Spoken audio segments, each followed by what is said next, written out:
As a senior who's traveling solo, I feel like I need to have travel insurance. And the first time I purchased it was for a big costly trip to Australia and New Zealand. And I just didn't want to lose all that money if anything went wrong. So I ended up forking over $1,600, and that never sat right with me. So the next time I took a big trip, I just took my chances. But I knew with all the traveling that I'm doing that I really needed to find a solution, and I think I finally found one, and I wanted to share it with you. The secret? I upgraded my travel credit card. The credit card offers all the benefits that the insurance policy did, and even a few extra. The one thing it did not cover was medical insurance, which I could add though for about $32 a trip.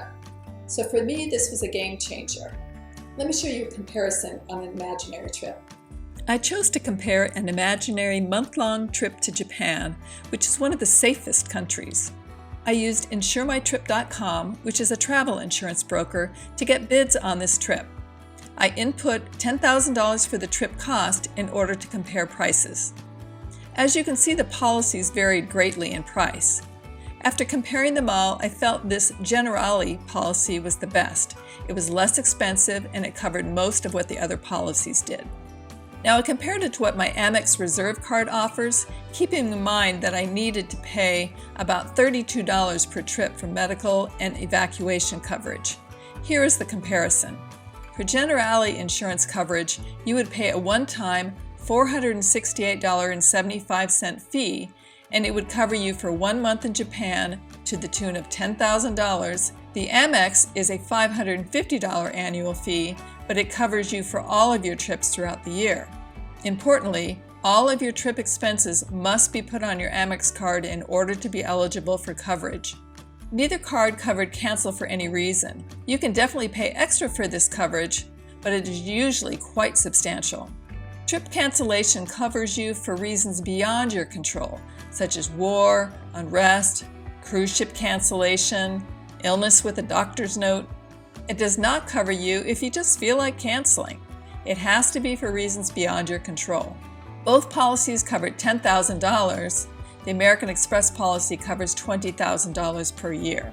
A trip interruption occurs when a traveler must unexpectedly cut short their trip and return home, or causes you to stay at your destination longer than originally planned.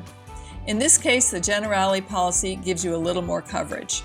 The coverage for baggage loss is quite a bit more for the AmEx policy, and definitely more for the carry-on, which is great since it is where you carry your laptop, cameras, and valuables. The Generali policy has baggage delay coverage, but when you look at it, it's not much. It's $100 for the entire trip, and that is only after your bag has been delayed for over 12 hours. Trip delay looks better in the Generali policy, but look closer. They only consider it a delay after 10 hours, where the AmEx policy is 6 hours. Also note, Generali will reimburse you $150 per day of delay, which means you'd have to be delayed over 6 days to actually get the $1,000 max. The $1,000 looks impressive, but it is somewhat worthless. A delay of more than a day or two would be highly unusual. So the AmEx policy starts to look better with up to $500 per trip rather than day. Accidental death is only covered by Generali, but only on the flight, so I assume unless your plane crashes, you aren't covered for anything that happens during the trip. Again, it looks like you have extra coverage, but it's pretty worthless. The medical coverage through AmEx is twice as much, but that is because I'm paying for that level. I could have saved a few dollars and lowered the amount to Generali's level.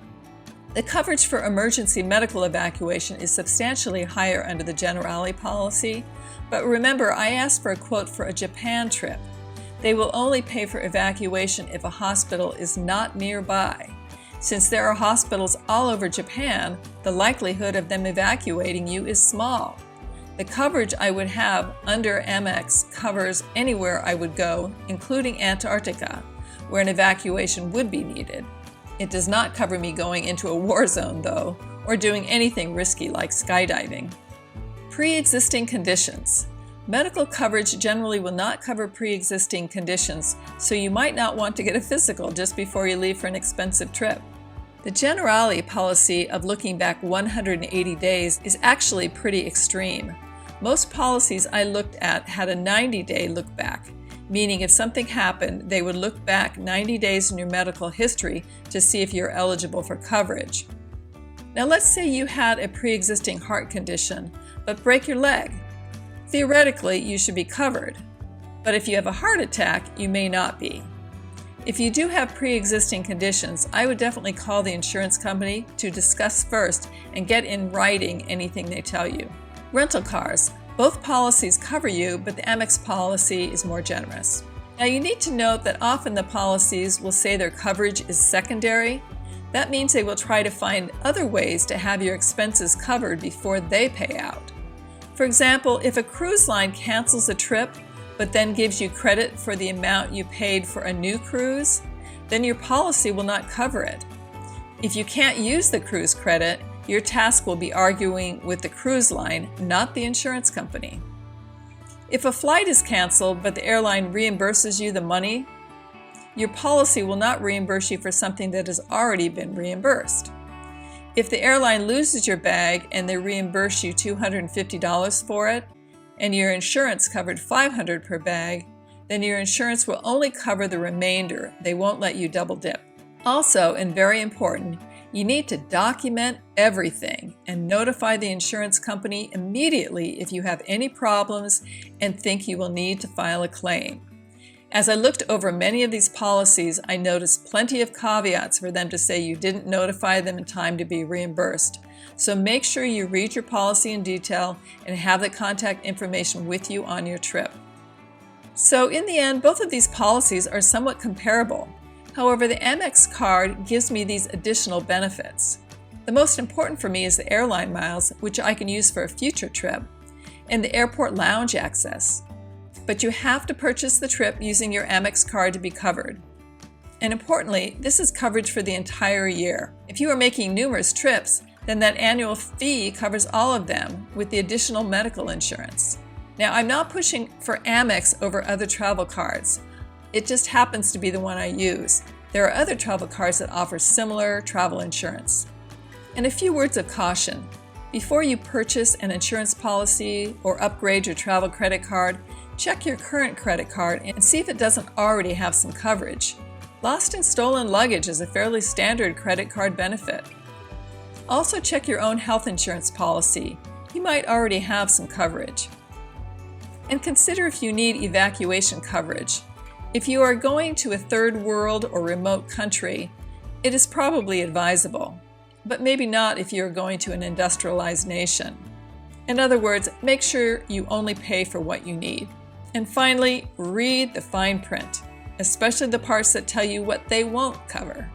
Now, just because this worked for me doesn't necessarily mean it'll work for you. You need to read the fine print, especially if you've got pre-existing conditions, because there's usually a lot of caveats in these medical policies that will not cover pre-existing conditions. But I hope this is a solution for some of you. Happy travels, everyone. Cheers.